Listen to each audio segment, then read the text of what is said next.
서리태 재배 단계별 할 일, 특히 8월, 9월에 할 일.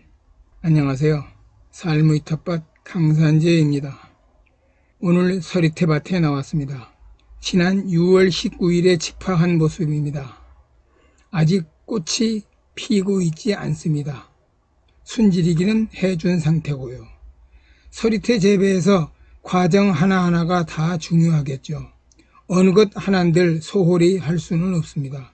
그렇다 해도 가장 중요한 것을 고르라 한다면 저는 다음 8가지를 꼽겠습니다. 첫째, 적기 파종. 둘째, 순지르기. 셋째, 잡초뽑기. 넷째, 추비하기. 다섯째, 물주기. 여섯째, 측면잎 쳐주기. 일곱째, 노린재 방제. 여덟째, 적기 수확. 모두 8가지 중 파종, 순지르기, 잡초뽑기, 수확을 제외하면 대부분 8, 9월에 해당함을 알 수 있습니다. 그만큼 8, 9월은 서리태 농사에서 중요한 달이란 의미가 됩니다. 이것 8가지 하나하나를 조금씩 더 살펴보겠습니다. 첫째, 적기 파종. 서리태콩 하나만 심는 경우와 예를 들어 마늘, 감자, 양파 등을 수확하고 그 자리에 심는 이모작으로 나누어서 볼 수 있겠죠. 단작의 경우는 중북부 지방에서 많이 이용되며 5월 상순에서 5월 중순에 파종하고 10월에 수확하게 되는 것이 일반적입니다. 이모작 중북부 지방은 6월 상순부터 6월 중순에 파종하고 10월에 수확합니다. 이모작 남부지방이라면 6월 중순에서 6월 하순에 파종하고 10월 늦게 수확하죠. 너무 이른 파종이나 늦은 파종은 수확량에서 손해를 본다고 알려져 있습니다. 둘째, 순지르기. 순지르기는 모든 포장에서 이루어지는 것은 아닙니다.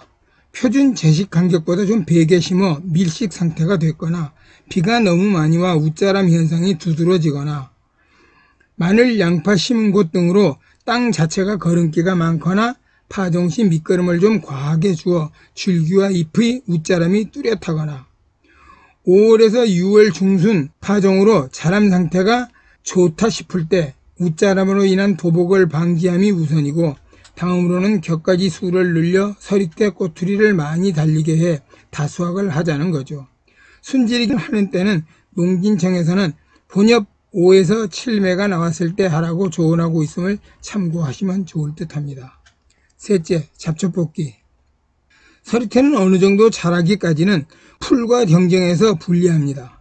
또한 양분을 겁탈당해 자람이 나빠지기 때문에 보통 파종 후 2달까지는 잡초뽑기와 북주기를 하면 좋습니다. 넷째, 추비하기. 서리태 추비는 필요합니다. 특히 꽃이 피며 영양생장에서 생식생장으로 넘어갈 때가 중요합니다. 꽃이 피고 꼬투리가 맺히면 모든 양분을 열매로 보내기 마련입니다. 그렇다면 개화 시기는 언제일까요? 이것은 품종과 밭의 환경에 따라 다르긴 하지만 보통은 파종 후 60일로 봅니다. 이때 궁금증이 생길 수 있습니다. 다 아시는 대로 콩은 뿌리 혹박테리아가 생겨 질소 고정 능력이 있기 때문에 추비 같은 것은 주지 않아도 되지 않느냐는 거죠. 맞습니다. 콩은 뿌리 혹박테리아와 공생관계를 맺고 질소를 취하고 있습니다. 그러나 전 생육기간에 필요한 양 모두를 얻는 것이 아니라는 거죠. 일반적으로 총 소요량의 2분의 1에서 3분의 2 정도를 얻는다고 합니다. 그렇다면 답 나왔네요. 나머지 2분의 1에서 3분의 1은 콩 스스로 취해야 된다는 거죠. 우리가 웃거름을 주어야 하는 까닭입니다. 특히 이때쯤 되면 뿌리 혹박테리아의 활동이 서서히 줄어드는 때와 겹친다는 거죠. 때문에 꽃이 피고 꼬투리가 맺혀 열매가 자라는 때에 추비는 절대적 필요 작업이라는 것을 기억하면 좋습니다. 다섯째, 물주기. 좀 과하게 뻥을 친다면 콩은 물만 먹고 자란다고 합니다. 그만큼 물의 소요량이 다른 작물보다 훨씬 많다는 의미입니다. 농진청 자료를 보면 건물 1g당 물 소요량을 다음과 같이 나타내고 있습니다. 옥수수 388g, 수수 402g, 감자 532g, 밀 613g, 콩 704g으로 옥수수의 2배에 가깝습니다. 하나 더 특이한 점은 콩은 개화 시기부터 꼬투리가 맺혀 익어갈 때 사이에 생육 전 과정 필요한 수분의 80%를 요구한다는 점입니다. 약 한 달 정도 기간에 비가 오지 않는다면 4에서 5회 정도 물주기 작업은 꼬투리를 키우고 콩알의 무게를 늘리는데 아주 중요한 역할을 한다는 점을 참고하면 좋겠습니다. 물주기는 이 때문에 필수가 되는 겁니다. 여섯째, 측면 잎 쳐주기. 서리태는 메주콩에 비해 자람도 빠르고 키도 크고 약간의 덩굴성 특성도 있어 잘 자라고 잘 넘어집니다. 도복이라 하죠. 도복을 막는 최선의 방법은 서리태의 키를 낮추고 옆으로 벌어지게 키우는 겁니다. 이것을 위해 우린 본잎 5에서 7매일 때 순지르기를 시작하여 작황을 보아가면서 2에서 3회까지 순지르기를 해주어 도복을 막고 격가지 수를 늘려 콩 꼬투리 수를 많이 나오게 해 다수확을 노리게 되죠. 그러나 순지르기는 콩꽃이 피고 꼬투리가 맺히기 시작하면 멈추는 것이 보통입니다. 하지만 밭의 상황에 따라선 여전히 잎과 줄기가 무성하여 곤란한 상황이 전개되기도 합니다. 당연히 잎이 무성하여 콩의 아랫부분엔 햇볕이 들어갈 수 없게 되고 바람도 드나들지 못합니다. 꽃이 맺히지도 않고 안쪽엔 아무것도 없는 빈 공간이 되고 말죠. 투광과 통풍은 모든 작물의 기본 조건이기에 서리태에게도 반드시 필요합니다. 꽃이 이미 피었으니 순지르기를 하기도 좀 그렇습니다. 이때 해볼 만한 것이 무성한 콩잎을 쳐주는 일입니다. 윗부분은 건드리지 않고 아랫부분 옆면잎, 즉 측엽을 잘라주는 거죠. 특별한 도구가 없다면 낫으로 가볍게 날려주면 됩니다. 이것 생각보다 효과가 좋습니다. 일단 콩대 아랫부분에 햇볕과 바람이 들어갈 수 있게 돼 튼실한 콩대를 만들고 알찬 꼬투리가 아랫부분에도 많이 달리는 효과를 얻을 수 있습니다. 일곱째, 노린재 방제. 지금 서리태 재배 기간 중 우리네 텃밭지기들이 할 일 8가지를 출연해 소개하고 있습니다.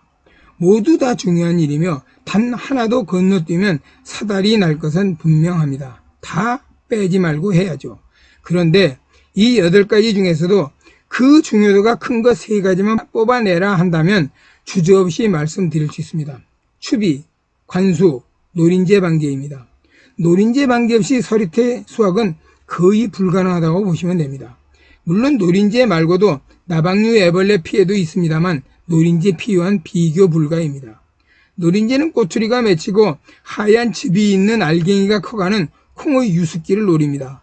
8월 하순에서 9월 초순에 해당됩니다. 실제로 콩알이 굳어지면 노린재가 침을 박을 수 없어 피해가 생기지 않습니다.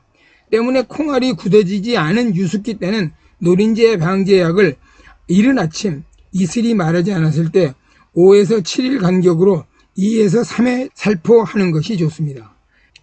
여덟째, 적기 수확.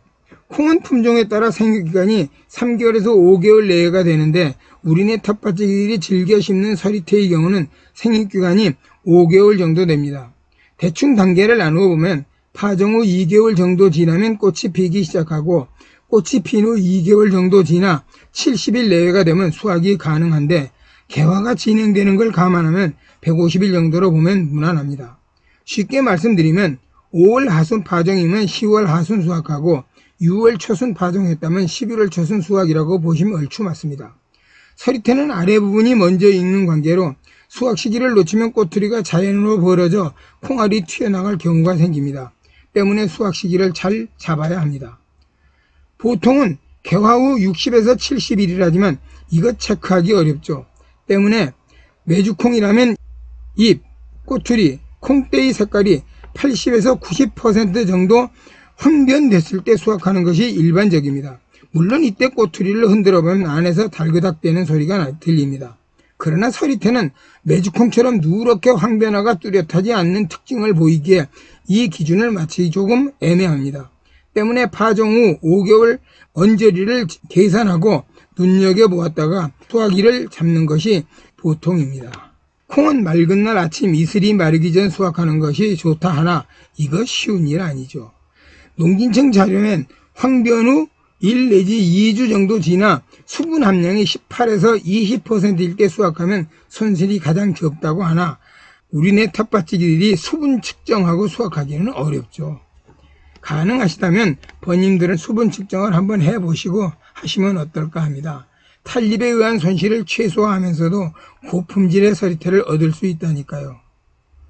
여기까지 함께 동행해 주신 번님들 참으로 고맙습니다. 더불어 구독과 좋아요 부탁드립니다. 감사합니다. 늘 건강하시고 행복하게 지내십시오.